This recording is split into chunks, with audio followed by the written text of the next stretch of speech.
Alrighty, so as you've already joined this my little drive, and I have you guys in here, and what you'll see is that I created a folder called course files. This has a meshes folder, which has some of the meshes that you saw, and it also has a textures folder, which has some of the textures we're going to use, as well as those images that are actually showing, which they should be in here. I keep pulling them out, and I swear they keep going back in. So annoying. In either case, these guys actually are those images I was just showing you that has the layout. If you get lost, if you're going like, okay, I get it, Ty, you can just use this as a guideline. If not, then really look at this video I'm about to do right now that'll just walk us through it and describe what these nodes are. I don't expect you to remember every single node, but there are nodes that we're going to use over and over again, and it's just good to kind of see how it works and what the philosophy is. Okay, so let's get in. So I'm inside of that scene, remember that we had created. Also feel free to use any meshes and stuff that you want to create to put some textures in. We're going to make a scene. But we're just going to start with this shader. This is all you're going to have to turn in, and I will show you how to turn in another video. So first I need to bring those things in. If you remember, I made a ties assets. Has a materials, textures. So I'm going to go to textures. And were I to go in, and we can see there's a lot of stuff. My. Boom. I would download these guys. And once they are all downloaded and we have these textures, later on you can use your own textures or find others, and I'll be tossing some more up. But for right now, we're going to use all the brick red textures. Okay. So those are the ones you need for this one to download basically these files here. And once they are downloaded, what we need to do is drag them into the textures folder. Okay. So just by pulling them in, of course, it's not going to let me do it because I need to download them, but I already have them downloaded because I made them. So that makes life a little bit easier, doesn't it? So I'm just going to go, let me go grab those real quick.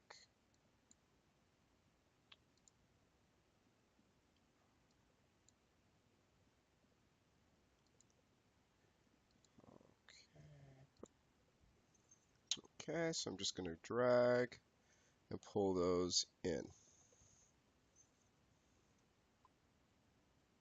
There they are. And remember that I actually have the little asterisk next to it because it hasn't been saved. Okay, so I'm just going to hit save all. Yes, those are my textures. Now I need to go back to Ties Assets. I need to make a new folder called Meshes. Okay. And so within the meshes, now I want to bring over those objects. And I want to actually make sure, let's see, so I'll go to my scenes.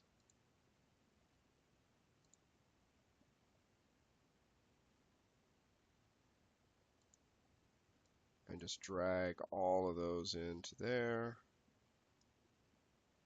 And this is an interesting one. So I took all 4 of them and dragged them in at the same time. And it's asking me, do I want to auto-generate collision? I can always add collision later. What it'll do is it'll wrap it around, but because one of them we're bringing in is a doorway, assuming if you wanted to walk through it, you want to turn that off and make your own collision. I'm just going to turn them off right now. And the other thing, they already have light maps on them. So they do not need to generate light maps because then it'll just make a third UV set. So, yeah, we can import materials. And I'm just going to say, yeah, we'll say import all. We can get rid of stuff when we need to. So it's going to bring over, those objects had multiple materials on them. There was really only one texture that was in there, or actually two textures. So that's actually good. It came in. That's fine. And if I want to, I can just grab these materials and move them to the materials box. Okay, and I'll do that in a little bit. But you see what it's doing is it based off of, I already had it because it came from mine and had the texture in there. It's actually connecting it directly to it. Now, because the other ones were more processed, it didn't know what to do with them. And because I didn't have a normal map or anything inside of Maya, it didn't do that either. But it came over pretty well. We just have to, kind of go from there. Okay. So you see this one is main material. And actually, I can actually work with that. I'm going to actually drag that into my materials folder. Say move here. And I could take, actually, this one's already in there, so I'm just going to take this white one and drag it into the textures, move there. All right. And actually, I'll just grab all these guys, put them into materials. I'm just organizing it as I go. Move there. And, oh, the sign and stuff came over. That's interesting. Oh, yeah, because I had the sign there. I'm just going to take that and put that into materials as well. Here.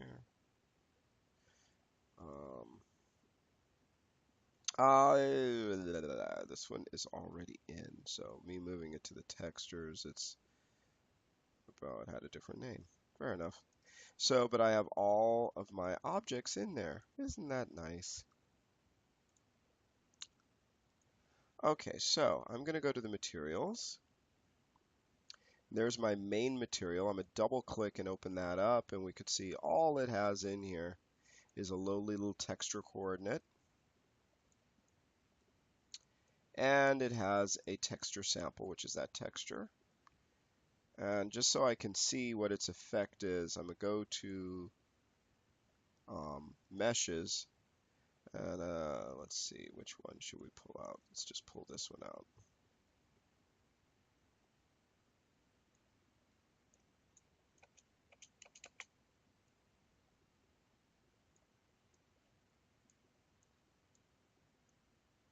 Okay, we'll just leave that there for right now.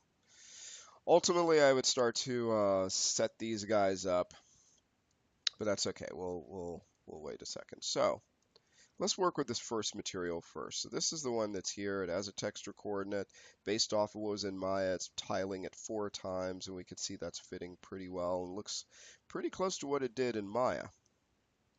Now we have some other materials. Okay, so let's go to our textures. And let's pull in some of these textures, okay? Ambient occlusion, normal map,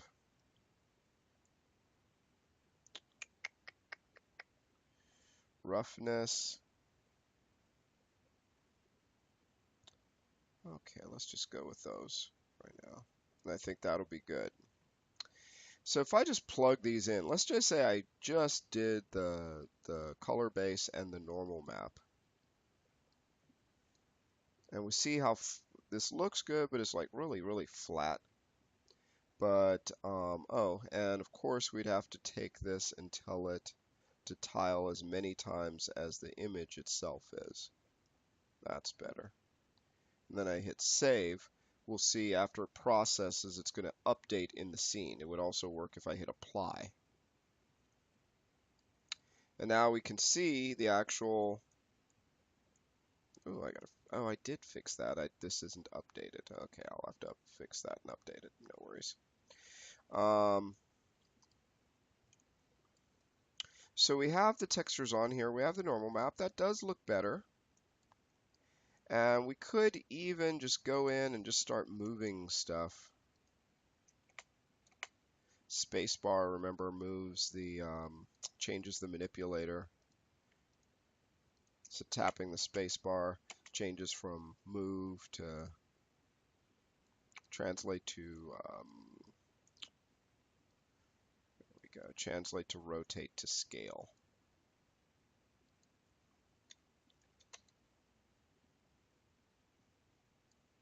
Okay. And if I just pull out a mesh,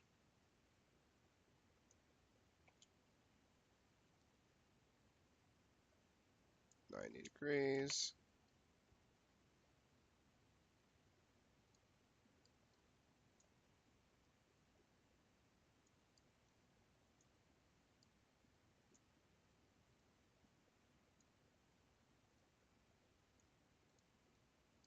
How nice is that? Just fits right together. I love it when a plan comes together. Okay, so this is modular design, how you can start snapping things. And that's looking okay. And then I could take another one and put it over here, or take the wall itself.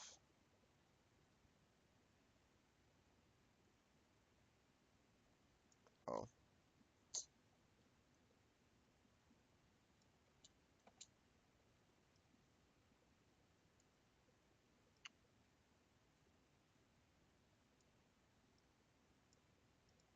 how nice.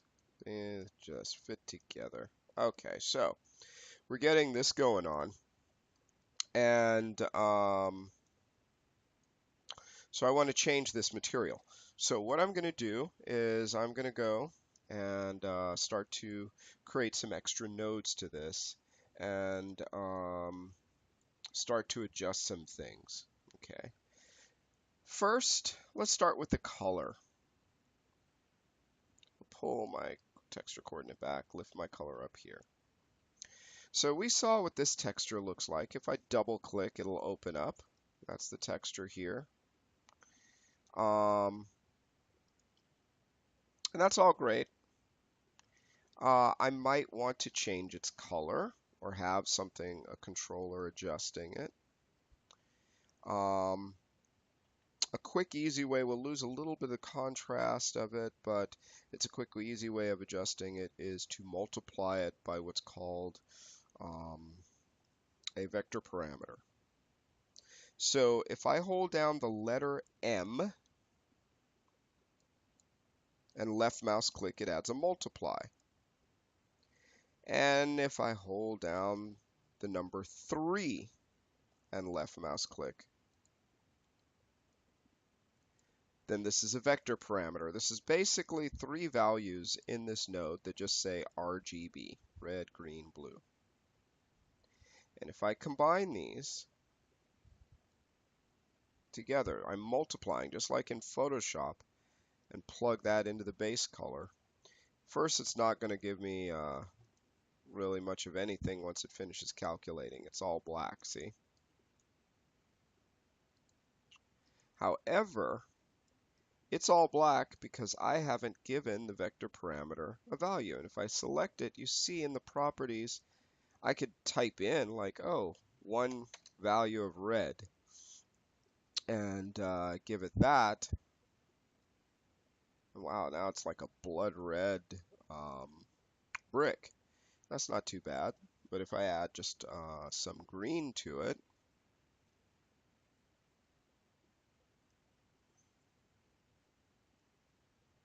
that might be a nice color. Now the thing that we're getting, this is multiplying it on top of the existing color. Okay, and the reason it's doing that is simply because of the fact that the white coming out of this texture sample, that's holding the texture we brought in, is the combination of the red, green, and blue, and it's the full color output. I can pull out just one channel, like just the red channel. Now, all of these by themselves are grayscale. They're only colored when they're combined together in the white channel, or the white coming out, just like additive color, just like sunlight. So you'll notice now this is like a lot more like this color here that I would choose. See? So then I could go in and I have to hit OK to make adjustments.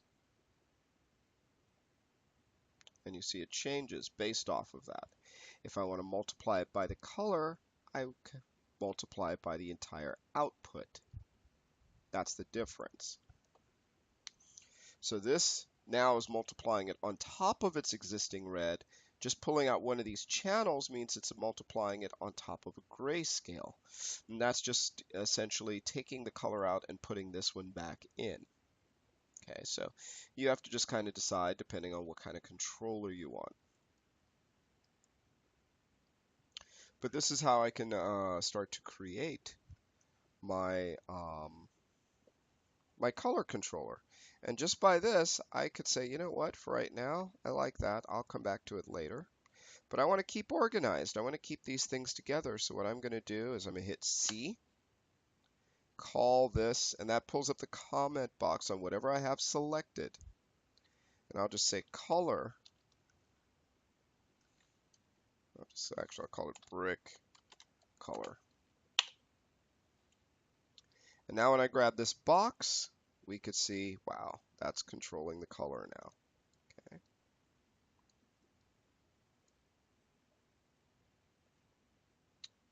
Alrighty, and I'm going to stop here, and then I'm just going to break this up so it's a little bit easier for you guys to watch.